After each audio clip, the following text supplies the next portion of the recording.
ठीक है, ये बच्चा आज वाली क्लास हम लोग बॉन्ड से शुरू करते हैं। ठीक है, लास्ट क्लास में हम लोग डायपोल मोमेंट डिस्कस किए थे, बहुत सारे पॉइंट डिस्कस किए थे। ठीक, कई लोग क्लास नहीं भी देखे होंगे अभी तक, तो मेरी रिक्वेस्ट है पिछली क्लास देख लो, तभी ये वाली क्लास समझ में आनी होगी। लास्ट में हम लोग डायपोल मोमेंट डिस्कस कर रहे थे, तो हम तुमको रूल्स बताए थे कि बच्चा अगर कोई भी चीज़ है, मान लो यहाँ पे ऐसे बेंजीन है और यहाँ बेटा कोई दो ग्रुप जुड़े हुए हैं, तो ये दोनों ग्रुप एक दूसरे को कैंसिल हमेशा नहीं करेंगे। कैंसिल करने का भी एक रूल होता है, ये ग्रुप एक दूसरे को तभी कैंसिल करेंगे, ग्रुप एक दूसरे को तभी कैंसिल करेंगे जब इसका फर्स्ट एटम उसके पास लोन पेयर ना हो, no lone pair is present. हम इसका बहुत अच्छे से एग्जाम्पल कराए थे। ठीक है, बहुत अच्छे से एग्जाम्पल कराए थे। एक एग्जाम्पल और हम तुमको बता दे रहे हैं। लेट इमेजिन कि तुम बात कर रहे हो COH की, COOH और COOH। अब कोई अगर पूछा बेटा इसका डायपोल मोमेंट क्या होगा, तो तुमको इतना सोचना ही नहीं है बेटा, तुमको ये देखना है कि ये कार्बन है, इसके पास कोई लोन पेयर नहीं है। हमेशा पहला आइटम देखते हैं, ये पूरा ग्रुप है और ग्रुप का पहला आइटम कौन है बेटा, कार्बन के पास कोई लोन पेयर नहीं है। तो अगर कोई लोन पेयर नहीं है तो सिंपली म्यू की वैल्यू क्या हो जाएगी बेटा, 0। इसका एक एक्सेप्शन है, बस इस रूल का सिर्फ एक एक्सेप्शन है, वो है बेटा पैरा कार्बोनिल बेंजल्डिहाइड। यानी ये एक्सेप्शनली ऑल्दो इसके पास लोन पेयर नहीं होता है, फिर भी म्यू की वैल्यू 0 नहीं होती। तो बाकी सारे केस में ये रूल लगेगा तुम्हारा, लेकिन बस ये बात ध्यान रखना, पैरा कार्बोनिल बेंजल्डिहाइड इस केस में म्यू की वैल्यू 0 नहीं होगी। अगर तुम इसको याद रखोगे तो बाकी हर जगह तुम बस ये देखो कि ग्रुप के पहले एटम के पास लोन पेयर है कि नहीं। अगर लोन पेयर नहीं है तो सिंपल है कि वहाँ की वैल्यू 0 होगी, लोन पेयर है तो वैल्यू 0 नहीं होगी। इतना तो मेरे ख्याल से कल वाली क्लास में समझ में आ गया होगा। अच्छा, आज वाली क्लास में हम लोग डिस्कस क्या करेंगे, आज वाली क्लास हम लोग डिस्कस करेंगे बॉन्ड लेंथ से, कि बॉन्ड लेंथ क्या होता है। तो हम लोग डिस्कस करेंगे बॉन्ड लेंथ वाला पोर्शन। ठीक है, और बॉन्ड लेंथ के केस में क्या होगा, ये हम डायपोल मोमेंट डिस्कस कर लिए थे। देखो, बॉन्ड लेंथ के केस में हम सबको पता है बॉन्ड लेंथ होती क्या है। अगर तुम लोग थोड़ा भी शुरू से पढ़े हो तो बॉन्ड लेंथ तुमको पता है। बॉन्ड लेंथ क्या होगी, बॉन्ड लेंथ मेरे भाई ये होती है दो एटम के बीच की डिस्टेंस। अगर कोई भी दो एटम है और वो कोवलेंट बॉन्ड से जुड़ा है, तो उनके बीच की जो डिस्टेंस होती है ना, डिस्टेंस होती है, उसी को हम लोग बोलते हैं बॉन्ड लेंथ। यही हो गया बॉन्ड लेंथ। अच्छा, बॉन्ड लेंथ आ गया, समझ में आ गया, हाँ सर बॉन्ड लेंथ ये होती है। अच्छा, लेकिन बॉन्ड लेंथ किन किन फैक्टर्स पे डिपेंड करती है। बॉन्ड लेंथ जनरली हम लोग ऐसे पढ़ लेते हैं कि बॉन्ड लेंथ इन्वर्सली प्रोपोर्शनल होगी बॉन्ड एनर्जी के। बात सही है, हमारी बात सही है कि बॉन्ड लेंथ इन्वर्सली प्रोपोर्शनल होती है बॉन्ड एनर्जी के। समझ में आ गया हमको, हाँ सर बॉन्ड लेंथ जो है वो इन्वर्सली प्रोपोर्शनल है बॉन्ड एनर्जी के। लेकिन बॉन्ड एनर्जी कैसे निकालोगे, फिर फंस गए। अब अगर हम तुमसे क्वेश्चन पूछें कि बेटा ये 4 कंपाउंड है, इसका बॉन्ड लेंथ कंपेयर करो, और तुम लगो कौन सर अगर हमको बॉन्ड एनर्जी बताएंगे तभी हम बॉन्ड लेंथ बताएंगे, नहीं तो फिर हमको तो नहीं आता। तो मेरे भाई क्वेश्चन थोड़ी ना तुमको बॉन्ड एनर्जी दे के देगा। तब उस वजह से हम लोग को बॉन्ड लेंथ के फैक्टर्स समझने होंगे। बॉन्ड लेंथ किन किन फैक्टर्स पे डिपेंड करता है। एक फैक्टर तो समझ में आ गया, पहला फैक्टर तो ये समझ में आ गया कि बॉन्ड लेंथ डिपेंड करती है साइज ऑफ एटम पे। ये तो सबको यूनिवर्सल है कि जितनी बड़ी साइज होती जाएगी धीरे धीरे क्या होता जाएगा, बॉन्ड लेंथ उसकी बढ़ती जाएगी। सिंपल सी बात है। अगर कोई बोलेगा बच्चा कि HF है और HBr है, ऑटोमेटिकली HBr का जो डिस्टेंस है वो बड़ा होगा एज़ कम्पेयर टू HF के। ठीक है, क्योंकि ब्रोमीन थोड़ी साइज बड़ी है एज़ कम्पेयर टू फ्लोरीन के। ठीक है, लेकिन अगर साइज बराबर हो जाए या कहीं ऐसा लगे कि साइज हम कंपेयर नहीं कर पा रहे, तो जो दूसरा फैक्टर डोमिनेट करता है वो डोमिनेट करता है बेटा इलेक्ट्रोनेगेटिविटी। ठीक, इलेक्ट्रोनेगेटिविटी। ठीक है, इलेक्ट्रोनेगेटिविटी डोमिनेट करेगी। जितनी ज़्यादा इलेक्ट्रोनेगेटिविटी होगी मोर इज इलेक्ट्रोनेगेटिविटी डिफरेंस। ठीक है बेटा, more less is bond length. ये दिमाग में रखे ना। जितना ज़्यादा दो एटम के बीच में इलेक्ट्रोनेगेटिविटी डिफरेंस होगा, बॉन्ड लेंथ उतनी कम होती जाएगी। चलो ये भी समझ में आ गया। लेकिन फिर तीसरा पॉइंट, अगर नंबर ऑफ बॉन्ड्स बढ़ना शुरू हो जाए, तो अगर नंबर ऑफ बॉन्ड्स ज़्यादा होंगी, मोर number of bonds less bond length, ठीक है, समझ में आ गया। हम थोड़ा सा ना इसको क्या कर रहे हैं ना, रीअरेंज कर रहे हैं। पहले हमेशा ये देखेंगे, दूसरा ये देखेंगे, तीसरा ये देखेंगे, ठीक है। तो हमेशा तुम देखोगे पहले नंबर ऑफ बॉन्ड्स को, फिर तुम देखोगे साइज को, फिर तुम देखोगे किसको बच्चा, इलेक्ट्रोनेगेटिविटी को। तो अब दिमाग में आ गया कि हाँ ये 3 फैक्टर्स हैं जो बॉन्ड लेंथ के हिसाब से है। तो हम क्या कर रहे हैं, हम तुमको ये बताना चाह रहे हैं कैसे क्वेश्चंस आते हैं इससे रिलेटेड। देखो, जैसे मान लो तुमसे कोई पूछा कि C सिंगल बॉन्ड C है, C single bond C double bond C triple bond C, और तुमसे पूछा कि मान लो इसकी बॉन्ड लेंथ A है, ये B है, ये C है, और बताओ बेटा कहाँ पे कौन सी वैल्यू ज़्यादा होगी, A बड़ा होगा, B बड़ा होगा, C बड़ा होगा। तुम कह अरे सर ये तो अठन्नी टाइप का क्वेश्चन है, इससे घटिया क्वेश्चन तो आज तक हम देखे ही नहीं।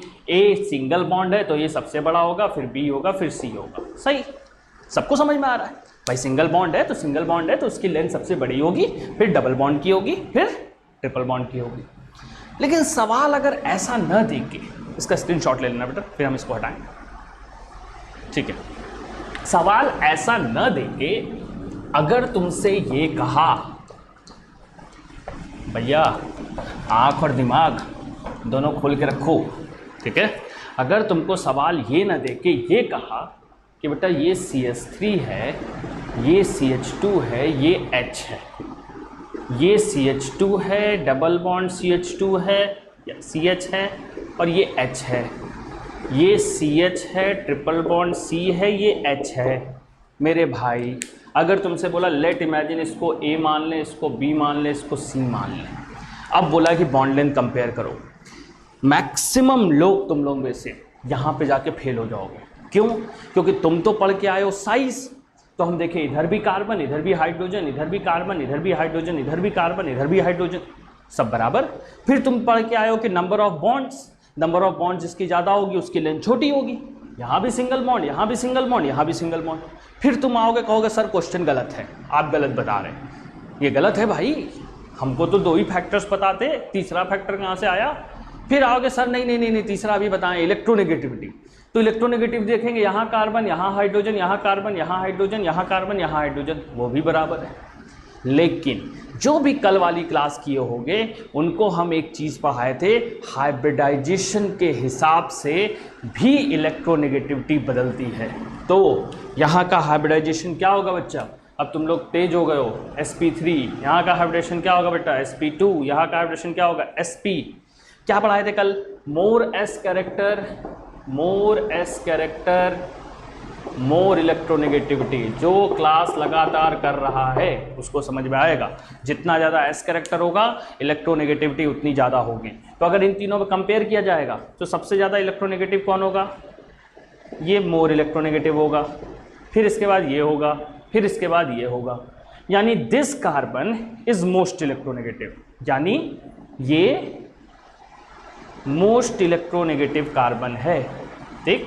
और ये वाला कार्बन लीस्ट इलेक्ट्रोनेगेटिव है। अब सुनना ध्यान से, सुनना। मान लो ये AB है, ये AB है, B फिक्स है, B में कोई बदलाव नहीं आ रहा। अगर A की इलेक्ट्रोनेगेटिविटी बढ़ती गई, अगर A की इलेक्ट्रोनेगेटिविटी इंक्रीज करेगी तो ऑटोमेटिकली इन दोनों का डिफरेंस भी इंक्रीज करेगा, ठीक है। तो इलेक्ट्रोनेगेटिविटी अगर A की बढ़ेगी तो डिफरेंस इन इलेक्ट्रोनेगेटिविटी भी इंक्रीज करेगा, ठीक भाई, सिंपल सी बात है। अगर मान लो लेट इमेजिन इसका वैल्यू 2 होगा, इसका 1 होगा, ठीक है, तो अभी डिफरेंस कितना है, 1 का। अब अगर इसका वैल्यू 2.5 हो जाए और इसका 1 ही रहे तो डिफरेंस कितना हो जाएगा, 1.5 का। तो सिंपल सी बात है, जैसे जैसे इसकी इलेक्ट्रोनेगेटिविटी बढ़ेगी वैसे वैसे बेटा डिफरेंस भी क्या होता जाएगा, बढ़ता चला जाएगा। और डिफरेंस अगर बढ़ता जाएगा, सुनना ध्यान से, डिफरेंस अगर बढ़ता जाएगा तो अभी क्या पढ़ा है, तीसरा पॉइंट देखो ध्यान से, मोर इज इलेक्ट्रोनेगेटिव डिफरेंस। मेरे भाई देखना, more is electronegative difference, less will be bond length, यानी यहां पे इलेक्ट्रोनेगेटिव डिफरेंस इज मैक्सिमम, तो बॉन्ड लेंथ इज मिनिमम। तो सबसे कम किसकी होगी बेटा? सी, फिर बी, फिर ए। मेरे भाई एक बार फिर रिवाइज करा रहे हैं हम तुमको, फिर से फैक्टर्स बता रहे हैं, क्योंकि यहाँ ये क्वेश्चन में बहुत गलती होती है। फिर से बता रहे फैक्टर्स को, जितना ज़्यादा इलेक्ट्रोनेगेटिव डिफरेंस होगा बॉन्ड लेंथ उतनी कम होगी। यहाँ पे हाइब्रिडाइजेशन sp है, s कैरेक्टर ज़्यादा, इलेक्ट्रोनेगेटिविटी ज़्यादा, इलेक्ट्रोनेगेटिविटी ज़्यादा, इलेक्ट्रोनेगेटिव डिफरेंस ज़्यादा, डिफरेंस ज़्यादा, बॉन्ड लेंथ कम। ठीक, इसका स्क्रीनशॉट लो, मेरे ख्याल से सबको समझ में आ गया होगा बॉन्ड लेंथ के फैक्टर्स।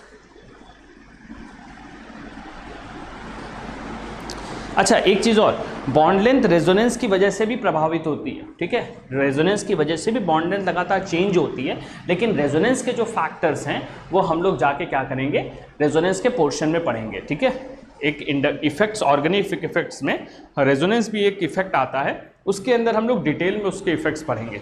लेकिन फिलहाल के लिए बॉन्ड लेंथ के जो बाकी फैक्टर्स हैं उन पे ध्यान दे दो। अच्छा, एक बार अगर तुमको बॉन्ड लेंथ निकालने आ गया तो तुमको बॉन्ड लेंथ और बॉन्ड एनर्जी का रिलेशन पता है। बॉन्ड लेंथ इनवर्सली प्रोपोर्शनल होता है बॉन्ड एनर्जी के। बेटा लेंथ अगर पता कर ले रहे हो, एनर्जी रिवर्स कर दो, आंसर आ जाएगा। ठीक है,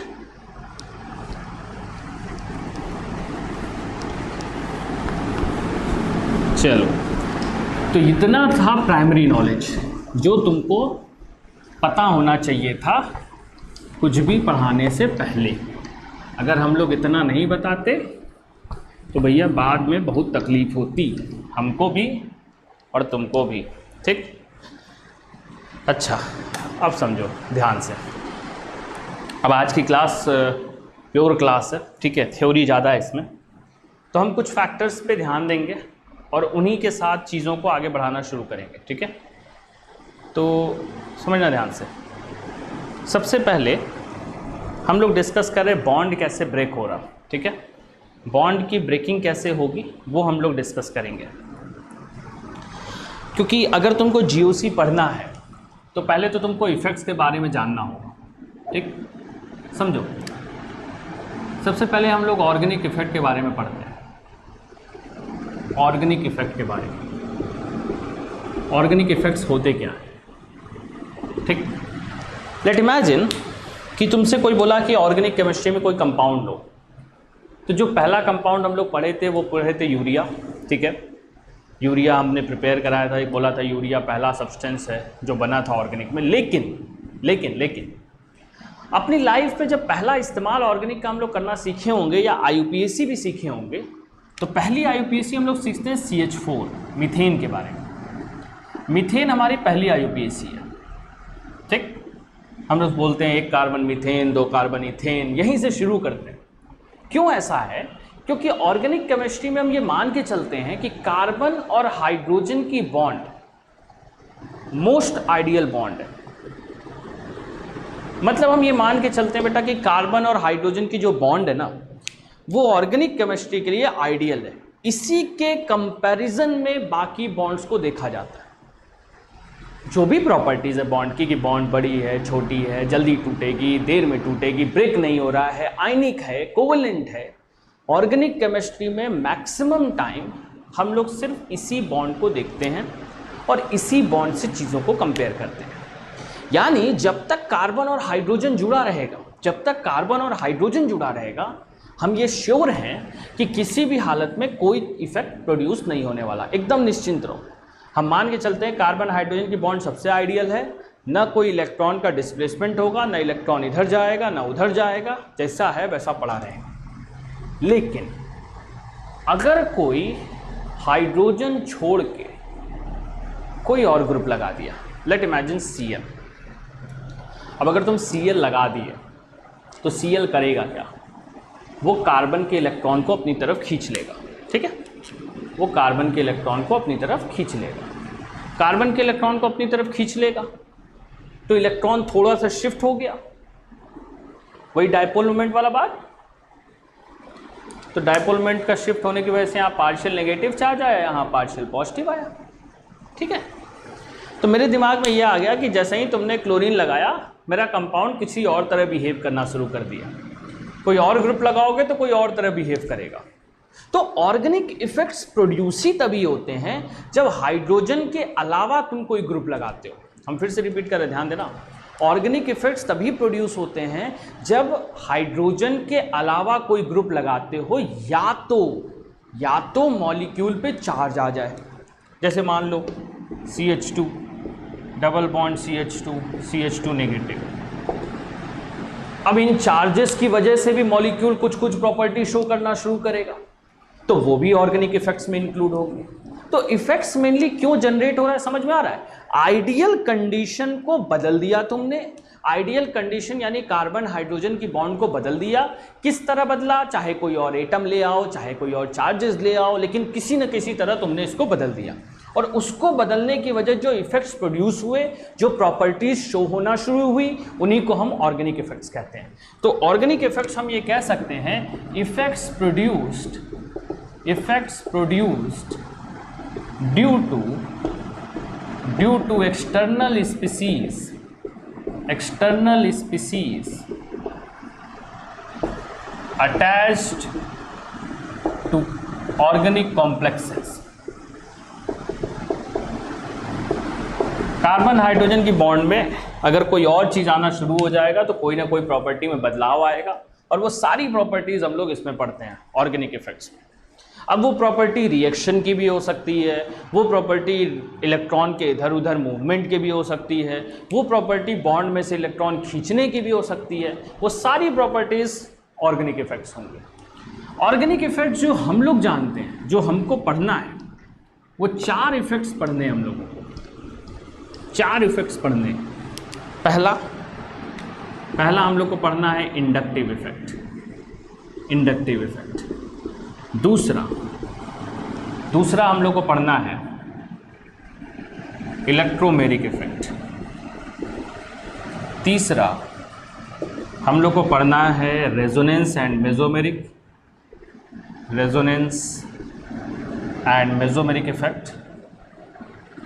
इफेक्ट। और चौथा हम लोग को पढ़ना है हाइपर कंजुगेशन। ये 4 चीज़ें हम लोग को पढ़नी है। अच्छा, इलेक्ट्रोमेरिक इफेक्ट जो है, इलेक्ट्रोमेरिक इफेक्ट हम लोग एकदम लास्ट में पढ़ेंगे। क्यों लास्ट में पढ़ेंगे? हालांकि एनसीईआरटी में लास्ट में नहीं दिया है, पहले ही दिया है, लेकिन हम इसको लास्ट में पढ़ेंगे। और हम इसी चैप्टर से नया चैप्टर कनेक्ट करेंगे रिएक्शन मैकेनिज्म का। यानी जब इलेक्ट्रोमेरिक इफेक्ट पढ़ाएंगे, समझ लेना कि उसके बाद एक नया चैप्टर शुरू हो जाएगा रिएक्शन मैकेनिज्म का, ठीक?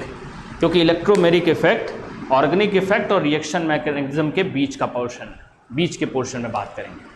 यानी हम लोग को मेनली पढ़ना क्या है? इंडक्टिव, रेजोनेंस और हाइपर कंजुगेशन। भर के थ्योरीज है, भर के।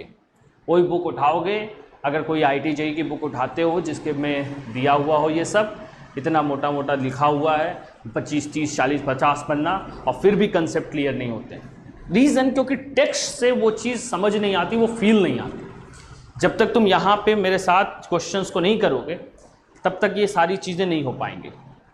1-2 क्लास रिकॉर्डिंग जा रही है, लेकिन हम पहले ही बताएं तुमको कि एज सुन एज हम लोग कंटेनमेंट जोन के बाहर आते हैं, हम वैसे ही हम इसका लाइव सेशन शुरू कर देंगे, ठीक है? तो तुमको आसानी होगी। लेकिन तब तक ऐसा ना करो कि ये चीज़ छोड़ दो, इसको करते जाओ। हाँ, अब हम आते हैं इंडक्टिव इफेक्ट पे कि इंडक्टिव इफेक्ट होता क्या है, इंडक्टिव इफेक्ट क्या होता है और क्या इसका एप्लीकेशन, ठीक? पहले इंडक्टिव इफेक्ट के बारे में बात करते हैं। क्या है इंडक्टिव इफेक्ट? इंडक्टिव इफेक्ट ये सुनना ध्यान से, इलेक्ट्रॉन के पुलिंग या पुशिंग की वजह से, जो डाइपोल मोमेंट पढ़ाया ना, अभी डाइपोल मोमेंट पढ़ाया, डाइपोल मोमेंट के ऑर्गेनिक फॉर्म को इंडक्टिव कहते हैं, ऐसा समझ लो। या सिंपल भाषा में स्टेटमेंट पहले समझ लो, इलेक्ट्रॉन के पुलिंग या पुशिंग की वजह से जो इफेक्ट प्रोड्यूस होता है उसको हम लोग इंडक्टिव इफेक्ट कहते हैं। हम एक एग्जाम्पल से तुमको बता रहे हैं। जो एग्जाम्पल हम शुरू में लिए थे कि CH3 और हाइड्रोजन अगर जुड़ा है तो बॉन्ड एकदम आइडियल है, लेकिन अगर तुम हाइड्रोजन हटा के क्लोरीन लगा दिए तो क्लोरीन चूँकि ज़्यादा इलेक्ट्रोनेगेटिव है, मोर इलेक्ट्रोनेगेटिव, और इलेक्ट्रोनेगेटिव का मतलब ही होता है बेटा जो इलेक्ट्रॉन खींचे, तो वो करेगा क्या कि वो इलेक्ट्रॉन को अपनी तरफ खींच लेगा। इलेक्ट्रॉन को अपनी तरफ खींचने की वजह से होगा क्या कि Cl के अंदर पार्शियल नेगेटिव चार्ज आ जाएंगे और ये पार्शियल पॉजिटिव चार्ज आ जाएंगे। तो ये जो चार्जेस क्रिएट हुए ना, इन्हीं को हम बोलते हैं इंडक्टिव इफेक्ट। इंडक्टिव इफेक्ट मतलब पुशिंग और पुलिंग ऑफ इलेक्ट्रॉन। तो यहाँ इलेक्ट्रॉन क्या हो रहा है, खींचा जा रहा है। यहाँ इलेक्ट्रॉन क्या किया जा रहा है बेटा, खींचा जा रहा है। तो खींचने की वजह से इंडक्टिव इफेक्ट प्रोड्यूस हो गया। चार्जेस पार्शियल बने मतलब इंडक्टिव इफेक्ट है, सिंपल सी बात है। तो इलेक्ट्रॉन खींचने की वजह से जो इफेक्ट प्रोड्यूस हुआ वो कौन सा इफेक्ट है बेटा, इंडक्टिव इफेक्ट। तो इंडक्टिव इफेक्ट, अच्छा पुलिंग वाला भी देख लो, ये तो पुलिंग वाला केस था। पुशिंग वाला भी देख लेते हैं। जैसे मान लो कि CH3 है, CH3 और उसके साथ कोई वैल्यू लगा दिया O माइनस, O नेगेटिव, ठीक। अच्छा, अब तुमसे कोई बोला कि ये जो दो बीच में इलेक्ट्रॉन थे वो कहाँ जाएंगे। केमिकल बॉन्डिंग में पढ़े हो भाई, ये तो इलेक्ट्रॉन डेंसिटी होती है ना। कल भी हम थोड़ा बहुत कंसेप्ट दिए थे इसका कि असल में ये इलेक्ट्रॉन डेंसिटी होती है। अब ये नेगेटिव इसको ढकेलेगा, नेगेटिव जब इसको ढकेलेगा तो ये जो दोनों इलेक्ट्रॉन हैं वो इसकी तरफ से दूर चले जाएंगे। अच्छा, दूर चले जाएंगे तो इसके ऊपर कौन सा चार्ज आएगा, पार्शियल नेगेटिव चार्ज, ठीक। एक बात ध्यान रखना, इंडक्टिव इफेक्ट में हम ऑर्गेनिक कंपाउंड को देख रहे हैं, एक्सटर्नल स्पीशीज पे कौन चार्ज आता है इससे इंडक्टिव इफेक्ट को मतलब नहीं है। जैसे यहां इंडक्टिव इफेक्ट किसके हिसाब से बताएंगे, कार्बन के हिसाब से, क्योंकि ऑर्गेनिक कंपाउंड में कार्बन ही सबसे महत्वपूर्ण है, कार्बन ही सबसे इंपॉर्टेंट है। यहां जो है वो कौन सा नेगेटिव चार्ज आ रहा, किसके ऊपर आ रहा बेटा, कार्बन के ऊपर। यहां भी कार्बन को देखेंगे। ऑक्सीजन क्या हुआ, क्लोरीन क्या हुआ, भाड़ में जाओ, वो हमसे मतलब नहीं है। हमसे मतलब सिर्फ इतना है कि कार्बन पे कैसे चार्जेस जनरेट हो रहे हैं। और इंडक्टिव का यही सिंपल रीजन है, क्योंकि कई बुक्स में तुम पढ़े होगे कि उसके ऊपर प्लस आएगा तो इसके ऊपर माइनस आएगा, फिर वो कंफ्यूजन शुरू कर देंगे कि उधर प्लस आई इधर माइनस आई। बेटा एकदम सिंपल याद रखना, क्वेश्चंस करने हैं, थ्योरी अच्छी जाननी है, सिर्फ और सिर्फ ऑर्गेनिक कंपाउंड को देखो। क्योंकि इंडक्टिव इफेक्ट हम लोग पढ़ रहे हैं ऑर्गेनिक कॉम्प्लेक्सेस का, तो हमको इफेक्ट देखना है उस कार्बन के ऊपर। कार्बन पे क्या पड़ रहा, सब पे देखना शुरू कर देंगे तो डायपोल मोमेंट ही पढ़ लेते, इंडक्टिव पढ़ने की जरूरत क्या थी। तो इंडक्टिव इफेक्ट क्या होता है, इसकी डेफिनेशन समझ लो। डेफिनेशन क्या होती है बेटा, ड्यू टू पुशिंग और pulling of electron, charges generated on carbon, सुनना ध्यान से, generated charges generated on carbon due to pushing और पुलिंग ऑफ इलेक्ट्रॉन, उसी को हम लोग बोलते हैं inductive effect. Due to pushing और पुलिंग ऑफ इलेक्ट्रॉन, उसी को हम लोग क्या बोलेंगे, इंडक्टिव इफेक्ट, ठीक है। अच्छा, इंडक्टिव इफेक्ट में दो पार्ट पढ़े हम लोग, या तो खींच सकता है या तो ढकेल सकता है। तो इंडक्टिव इफेक्ट भी दो पार्ट का होगा, या तो प्लस आई होगा या तो क्या होगा बेटा, माइनस आई। अच्छा, ये प्लस आई क्या होगा, प्लस आई क्या होगा और माइनस आई क्या होगा, सॉरी, प्लस आई क्या होगा, माइनस आई क्या होगा।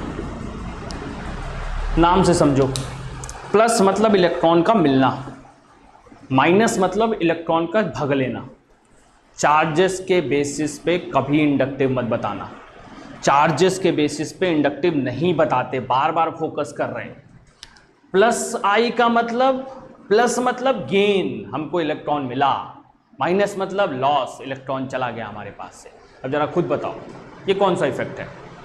क्लोरीन को नहीं देखेंगे, क्या बताए थे अभी, क्या बताए थे अभी कि हमेशा इफेक्ट किसके ऊपर देखते हैं, कार्बन के ऊपर। अब जरा बताओ, इस क्लोरीन ने कार्बन से इलेक्ट्रॉन लिया या दिया, हाँ, इस क्लोरीन ने कार्बन से इलेक्ट्रॉन को खींच लिया। तो ये पुलिंग इफेक्ट जनरेट कर रहा, पुलिंग इफेक्ट जनरेट कर रहा मतलब इलेक्ट्रॉन, कार्बन को इलेक्ट्रॉन का लॉस हुआ, और इलेक्ट्रॉन का लॉस हुआ मतलब कौन सा इफेक्ट होगा बेटा, माइनस आई। अच्छा, ओ माइनस क्या किया बेटा, वो इलेक्ट्रॉन को ढकेल दिया, ढकेल दिया मतलब कौन सा इफेक्ट जनरेट करा बेटा, पुशिंग इफेक्ट। पुशिंग इफेक्ट आया तो कार्बन को क्या हुआ बेटा, गेन हुआ इलेक्ट्रॉन का, और इलेक्ट्रॉन का गेन हुआ तो कौन सा इफेक्ट होगा, प्लस आई। तो माइनस आई और प्लस आई समझ में आ गया।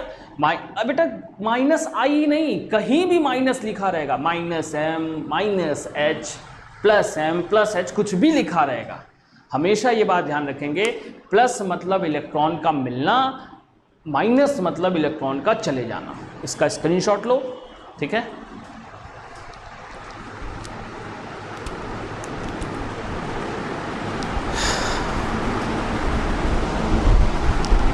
ठीक है, ठीक है मेरे भाई, मेरे ख्याल से लिख लियो।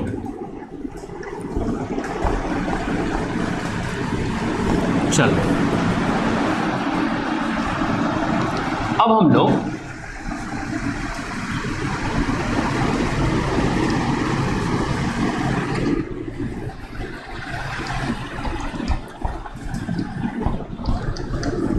ठीक, सुना ध्यान से, ये हम लोग को एकदम समझ में आ गया कि इंडक्टिव इफेक्ट होता क्या है। अब क्वेश्चन आता है कि ठीक है, आप बोले कि हाँ माइनस आई इफेक्ट मतलब इलेक्ट्रॉन का खींचना, लेकिन इलेक्ट्रॉन खींचेगा कौन? सिंपल सी बात है, जो ज़्यादा इलेक्ट्रोनेगेटिव होगा वो इलेक्ट्रॉन को खींचेगा। हम लोग पढ़े हैं ऐसा कि जितना ज़्यादा इलेक्ट्रोनेगेटिव होता जाता है इलेक्ट्रॉन को उतना ज़्यादा खींचता है। तो हम ये कह सकते हैं कि minus I effect is generally produced by effect is generally produced by electronegative atoms। जो एटम इलेक्ट्रोनेगेटिव होंगे वो हमेशा माइनस आई इफेक्ट प्रोड्यूस करेंगे। अच्छा, और एक बात, प्लस आई इफेक्ट कौन प्रोड्यूस करेगा? तब जितने भी ग्रुप्स जिनके ऊपर पहले से नेगेटिव चार्ज है, ठीक है, वो प्लस आई इफेक्ट प्रोड्यूस करते हैं। जैसे अभी एक एग्जांपल बताया था, ओ नेगेटिव, उसके ऊपर माइनस चार्ज था तो उसको इलेक्ट्रॉन नहीं चाहिए, वो तो अपने पास से इलेक्ट्रॉन ढकेलना चाहेगा, तो वो कौन सा इफेक्ट प्रोड्यूस करेगा? प्लस आई। तो हम ये कह सकते हैं कि plus I effect is produced by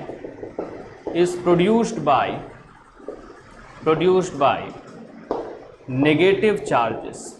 ठीक है, plus I effect is produced by negative charges and, और किसके कारण प्रोड्यूस होता है? एक तो नेगेटिव चार्जेस की वजह से, और साथ ही साथ एल्काइल ग्रुप्स। जितने भी एल्काइल ग्रुप्स होंगे, इथाइल, मिथाइल, प्रोपाइल, ये सब के सब प्लस आई इफेक्ट प्रोड्यूस करते हैं। ठीक है, तो हमारे पास दो चीज़ें एकदम क्लियर हो गई कि माइनस आई इफेक्ट कौन प्रोड्यूस करेगा? जितने भी इलेक्ट्रोनेगेटिव एटम्स होंगे। प्लस आई कौन इफेक्ट प्रोड्यूस करेगा? जितने भी नेगेटिव चार्जेस होंगे, और साथ ही साथ कौन बेटा? जितने भी एल्काइल ग्रुप्स होते हैं। अच्छा, माइनस आई की सीरीज होती है बेटा। सीरीज मतलब सीरीज कुछ है नहीं। सीरीज है क्या कि जिसकी इलेक्ट्रोनेगेटिविटी ज़्यादा वो ज़्यादा खींचेगा, जिसकी इलेक्ट्रोनेगेटिविटी कम वो कम खींचेगा, वही हम एक सीरीज में सेट कर देते हैं। अब चूंकि होता क्या है कि इतने सारे ग्रुप हैं, CHO, COH, CN, SO2, SO3H, तो हमारे दिमाग में ऐसा आ जाता है कि अरे सर, इतना सारा का इलेक्ट्रोनेगेटिविटी याद करने से अच्छा है कि एक ऑर्डर आप बता दीजिए, हम उसी को याद कर लेंगे। वही है एक सीरीज।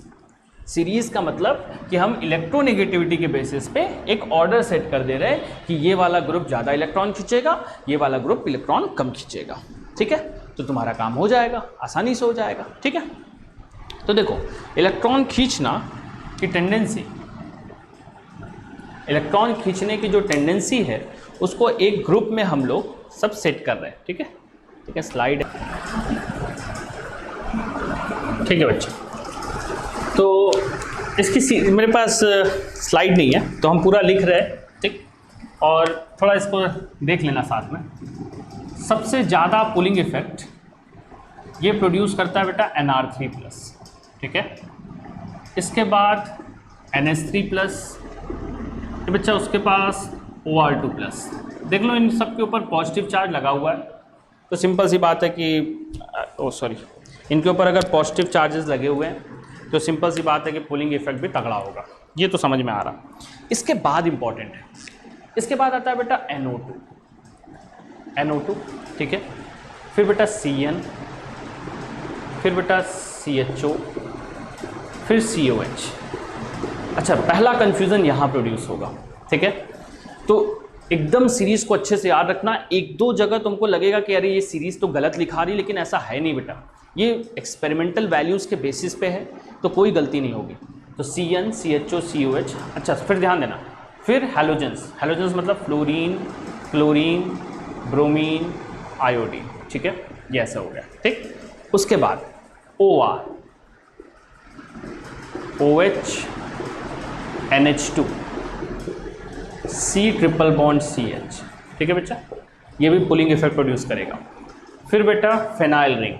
फेनाइल मतलब ऐसा, बेंजीन अगर कहीं अटैच होगा, ये भी माइनस आई इफेक्ट प्रोड्यूस करता है, फेनाइल रिंग। देन कोई भी बेटा 3 मेंबर की रिंग, ये भी इलेक्ट्रॉन को खींचती है अपनी तरफ, और फिर लास्ट में CH2 डबल बॉन्ड CH2। अच्छा, ये लास्ट वाली लाइन तो उतनी इंपॉर्टेंट नहीं है, फिनाइल तक तुमको काम पड़ेगा, स्ट्रेन रिंग में उतना काम नहीं पड़ेगा। ये स्ट्रेन रिंग है, उसका उतना काम नहीं है। मेन तुमको ऊपर की सीरीज़ याद रखनी है। तो -I की सीरीज़ हम एक बार वापस से तुमको याद कराते हैं। सबसे ज़्यादा कौन होगा बेटा? Nr3+, फिर कौन होगा बेटा? NH3+, फिर कौन होगा? OR2+, फिर क्या होगा बेटा? NO2, CnCHO COH, fluorine chlorine bromine iodine, OR OH NH2। ठीक है, समझ में आ रहा है अच्छे से?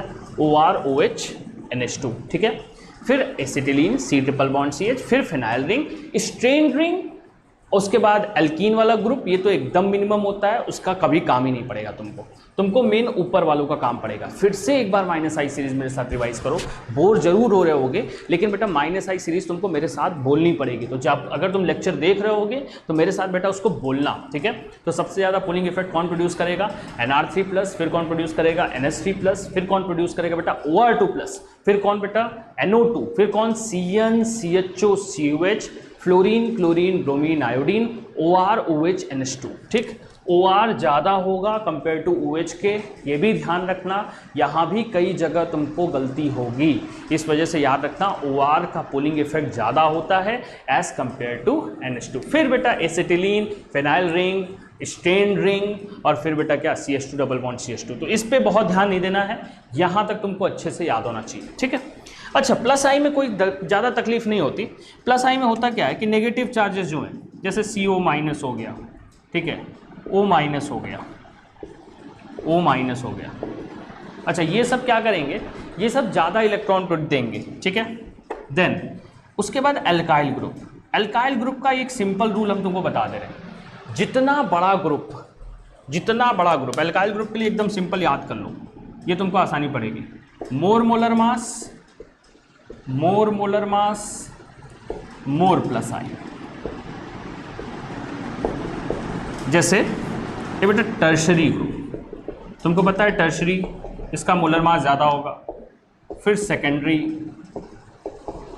ऐसा ना, फिर उसके बाद प्राइमरी, फिर मिथाइल। ठीक, फिर बेटा एक बात ध्यान रखना, यहाँ जगह होगी, ठीक है, ट्रीटियम, ड्यूटेरियम, हाइड्रोजन के बारे में तो सोचो ही मत। ट्रीटियम और ड्यूटेरियम, तुमको पता है ट्रीटियम और ड्यूटेरियम हाइड्रोजन के आइसोटोप्स होते हैं। ट्रीटियम ज़्यादा भारी होता है एज़ कम्पेयर टू किसके बेटा? ड्यूटेरियम के। ठीक है, तो जितना भारी जो होता जाएगा, नेगेटिव चार्जेस तो ऑटोमेटिकली आगे होंगे, ज़्यादा नेगेटिव चार्ज ज़्यादा +I, वो तो सही है, लेकिन उसके बाद जो जितना भारी होता जाएगा वो उसका +I उतना ज़्यादा होगा। तो +I में तकलीफ नहीं होगी तुमको, तुम बस वेट देख लो कितना बड़ा ग्रुप लगा है, जितना बड़ा ग्रुप लगा है +I उसकी उतनी ज़्यादा होगी। मेन याद करना है -I। फिर -I मेरे साथ बोलो, Nr3+, NH3+, OR2+, NO2, CnCHO COH, fluorine chlorine bromine iodine, और फिर लास्ट में क्या आएगा बच्चा? OR OH NH2। उसके बाद हम लोग क्या? उसके बाद acetylene, phenyl ring, strain ring, CH2 double bond CH2। लेकिन वो लास्ट वाला याद नहीं करना तुमको, बस फिनाइल रिंग तक याद करना है। ठीक है, इसका स्क्रीनशॉट ले लो एक बार,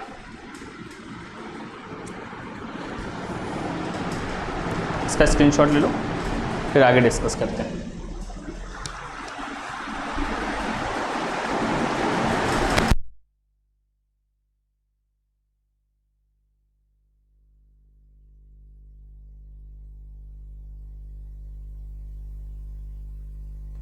इंडक्टिव इफेक्ट का अकेला क्वेश्चन ये तुम्हारे लिए करना मुश्किल होगा।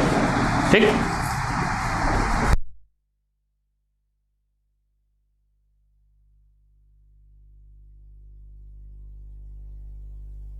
हाँ, तो ठीक है, हाँ मेरे भाई थोड़ा ध्यान देते रहना। ठीक है,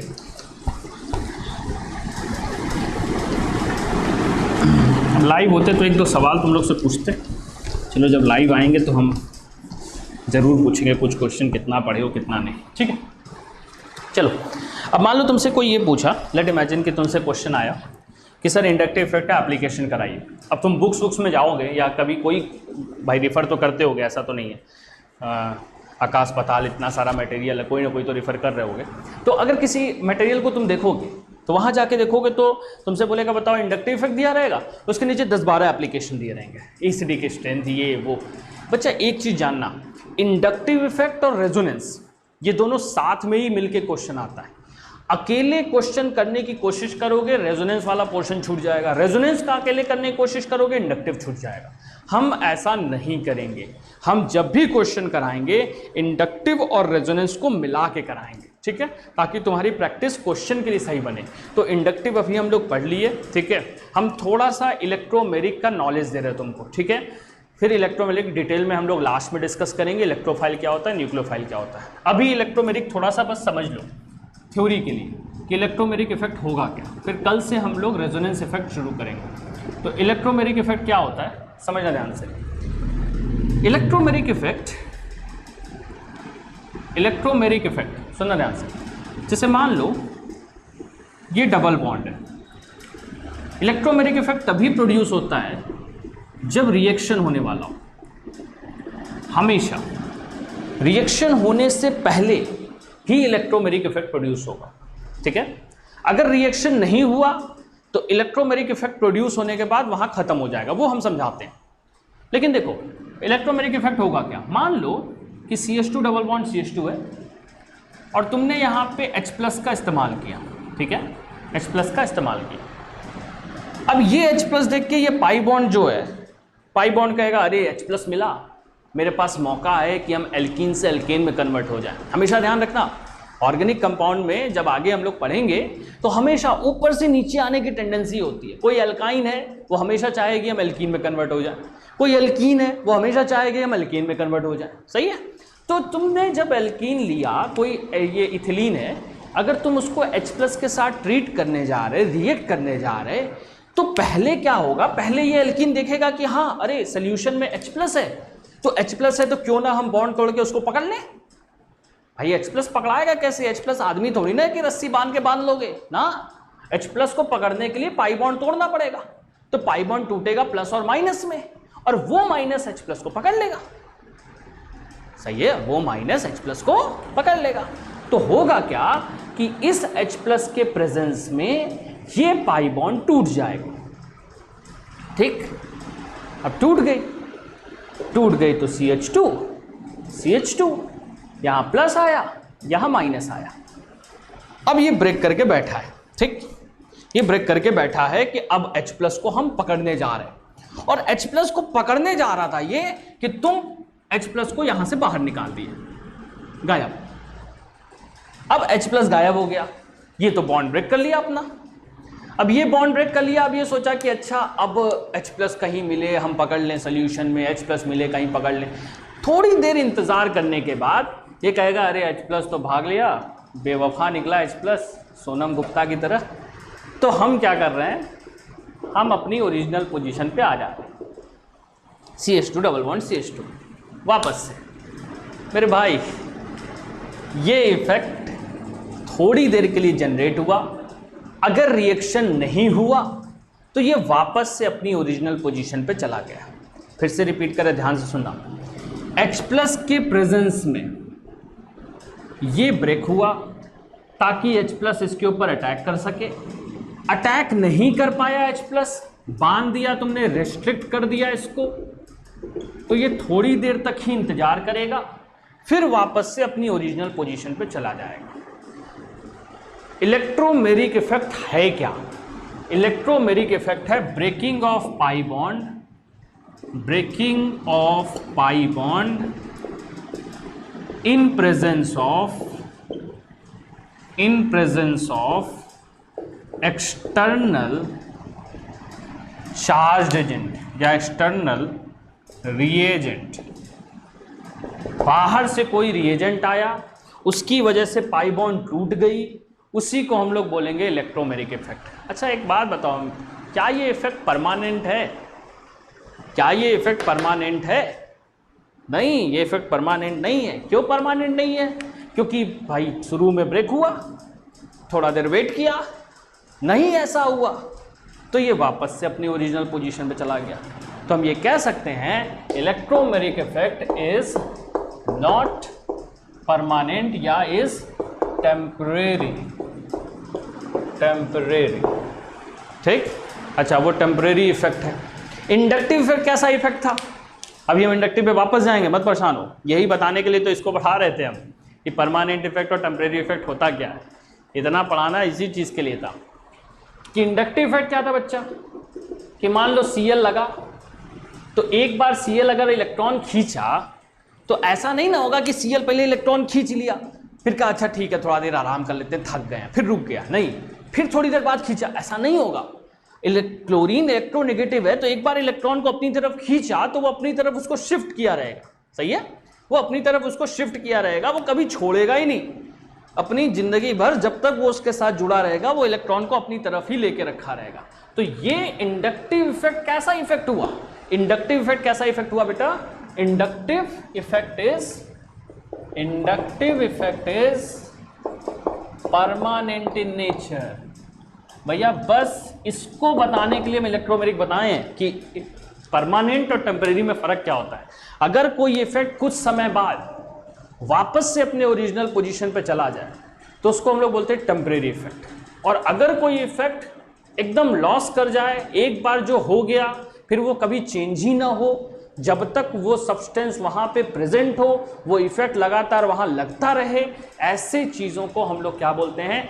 परमानेंट इफेक्ट। जितने भी इफेक्ट हैं ऑर्गेनिक में इलेक्ट्रोमेरिक को छोड़ के, याद रखना, चाहे वो रेजोनेंस हो, चाहे वो हाइपर कंजुगेशन हो, चाहे वो इंडक्टिव इफेक्ट हो, वो सब परमानेंट नेचर होता है। फिर से रिपीट कर रहे हैं, सारे इफेक्ट परमानेंट होते हैं इलेक्ट्रोमेरिक इफेक्ट को छोड़ के, ठीक है। तो बच्चा एक बार इसको तुम स्क्रीनशॉट ले लो ताकि समझ में आ जाए, फिर हम इंडक्टिव का कुछ और डिटेल बताते हैं, ठीक है। चलो, बहुत अच्छा। और ऐसा क्या करो, जब ये क्लास चल रही होती है, ठीक है, ये क्लास जब तुमको मिल रही होगी, ऐसा है कि ये रिकॉर्डिंग जरूर है, लेकिन उस समय हम चैट पे प्रेजेंट रहते हैं, ठीक है, उस समय चैट पे हम रहते हैं, तो तुम लोग का जितना भी चैट होगा वो उस समय हम देखते रहते हैं। कोई कल वाले में कोई क्वेश्चन नहीं पूछा था, कोई मैसेज नहीं किया था, अगर तुमको कोई तकलीफ है बच्चा तो उस समय तुम मैसेज कर दो उसको, ठीक है, तुम कमेंट बॉक्स में कमेंट कर दो, हम उसका रिप्लाई दे देंगे उस टाइम, ठीक है। चलो भाई, अब इंडक्टिव की कुछ और चीज़ें हम लोग पढ़ते हैं, ये तो हम बस, बाकी हम इसका डिटेल पढ़ाएंगे बच्चा, प्लस ई क्या होता है, माइनस ई क्या होता है, ये सब हम पढ़ाएंगे, लेकिन वो लास्ट में एकदम, ठीक है, एकदम लास्ट वाले इफेक्ट, ठीक है। सुनो सुनो मेरे भाई, अब वापस आते हैं इंडक्टिव वाले पे। क्या छूटा था इंडक्टिव पे, क्या छोड़े थे? पहले तो ये समझ में आ गया कि इंडक्टिव कैसा इफेक्ट है बेटा, परमानेंट। अच्छा, दूसरी चीज़ बच्चा, इंडक्टिव इफेक्ट डिस्टेंस पे डिपेंड करता है, distance dependent effect. Distance dependent effect मतलब, जैसे मान लो ये कार्बन है, ये अगला कार्बन, ये अगला कार्बन, ये अगला कार्बन, यहाँ Cl लगा है, ठीक है, तो बेटा Cl अगर इलेक्ट्रॉन खींचा तो इसके ऊपर पार्शियल नेगेटिव आया, ठीक है, आया, सही। अच्छा, इसके ऊपर पार्शियल पॉजिटिव आया, मतलब इसने इलेक्ट्रॉन को अपनी तरफ खींच लिया इलेक्ट्रॉन। लेकिन फिर क्या होगा, अब ये कार्बन महसूस करेगा, अरे इलेक्ट्रॉन तो मेरा चला गया। अब मान लो कि हम सब लोग एक दूसरे से हाथ पकड़ के ऐसे खड़े हैं या लाइन में खड़े हो, तो लाइन में अगर खड़े हो और पीछे वाला धक्का दे तो तुम देखते हो लाइन तक, आगे तक धक्का चला जाता है, एकदम वही चीज़ है। या रस्सी कभी खींचे हो, 5-6 लोग मिलके, वो गेम होता है ना, हम देखो याद भी नहीं आ रहा, वो रस्सी खींचने वाला, ठीक है, तो 5-6 लोग अगर खींच रहे, ठीक है, तो उधर से पहला आदमी अगर खिंचाएगा, उधर से पहला आदमी खिंचाएगा, तो ऐसा थोड़ी ना है कि उसके पीछे वाला नहीं खिंचाएगा, रस्सी से सब जुड़े हैं ना। उसी तरह ये बॉन्ड्स जो हैं वो एक रस्सी है, तो अगर पहले वाले कार्बन से इलेक्ट्रॉन तुम खींचे तो ऐसा नहीं है कि वो अगले वाले से नहीं खींचेगा, अगले वाले से नहीं खींचेगा, ना ना ना ना ना, पहले वाले से अगर तुम खींचे तो भैया वो अगले वाले से भी खींचेगा, फिर अगले वाले से भी खींचेगा, ऐसे वो खींचता चला जाएगा। तो हाँ, ये बात अलग है कि जिस फोर्स से पहले वाले से इलेक्ट्रॉन खींचा जाएगा उतने फोर्स से दूसरे वाले से इलेक्ट्रॉन नहीं खींचा जाएगा, वो फोर्स थोड़ा कम हो जाएगा, फिर आगे जाने पे थोड़ा और कम होगा, थोड़ा और कम होगा। तो जैसे जैसे तुम आगे बढ़ते जाओगे बच्चे, चार्जेस कम होते जाएंगे।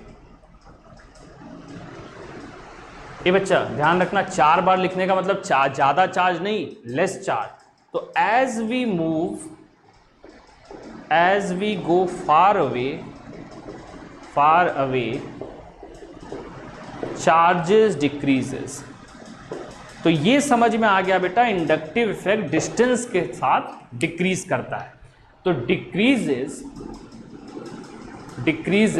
विथ डिस्टेंस, मतलब कि अगर पहले वाले पे बेटा बहुत तगड़ा चार्ज, बहुत तगड़ा इंडक्टिव इफेक्ट लग रहा, तो अगले वाले पे थोड़ा कम लगेगा, अगले वाले पे और कम लगेगा, अगले वाले पे और कम लगेगा, ऐसे धीरे धीरे कम होता जाएगा। ठीक है, यही इंडक्टिव इफेक्ट का सबसे इंपॉर्टेंट प्रॉपर्टी है। तो आज हम लोग क्या क्या पढ़े?